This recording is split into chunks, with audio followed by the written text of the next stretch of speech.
بسم الله الرحمن الرحیم.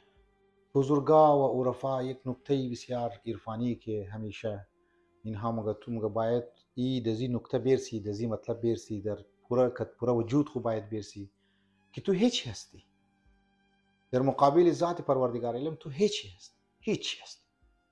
و خدا رحمت کنه مرحوم آیت الله آقا سید عبدالهادی شیرازی. از او سوال شد که آقا شما یک مرد بزرگ و یک مرد بسیار متشخصی هستین، یک مرد بسیار با قابل احترام هستین.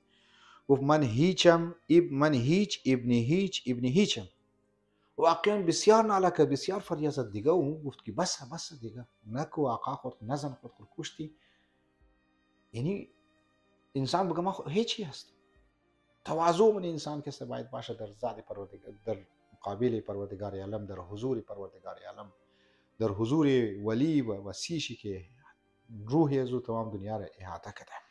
از سقراط هم همینطور پرسان شد که چی زمانی حکمت و دانش و علوم حقیقیه در قلب شما که مستقر شد، یعنی در قلب شما که جای کرد؟ گفت موز حقرت نفسی. وقتی که ما خود خوره حقیر خیال کردم، گفت ما هیچی هستم. انسان اگر خود خوره گفت چیز خیال کرد، انسان اگر گفت ما هستم، دیگه کارش تمام است. انسان باید بدانه که بگه ما هیچی هستم، ما هیچی هستم. این من را باید از منی وجود خو باید پر کنه، این ما را باید از منی وجود خو باید پر کنه. هر کار خیر را نسبت بده به ذات پروردگار عالم، به ذات اقدس اله، به پروردگار عالم، به خدای رحمان و رحیم که ماه مبارک رمضان را بر انسان آورده، ماه محرم را کسته آورده، ماهای دیگه ماهای بسیار بزرگ را آورده، روز عرفه را آورده. میخواهی در هر طریقه ما شما اما هیچی از خود خود احساس کنی در مقابل قدرتی از او. انسان بزرگار واقع تو مونه وقتی که در مقابل دشمنهای اسلام، در مقابل ابرقدرت‌های دنیا که نایستاده میشه، به خاطر چی است؟ به خاطر از اینکه نه در مقابل خدا خود ضعیف خیال مونه، در مقابل از نه خود به خود میشه مستحکم و مضبوط و یک بسیار قوی و قدرتمند انسان.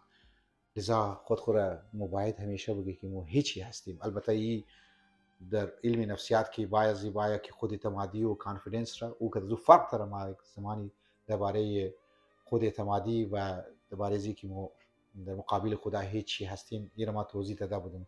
لیکن معنوی لی هست ما درون کو باید بگم ما هیچی هستم. انسان منیش کانفیدنس پیدا میشه و بسیاری مسائل ها را انسان از بعد حل میتونه. والسلام علیکم و رحمت الله و برکاته.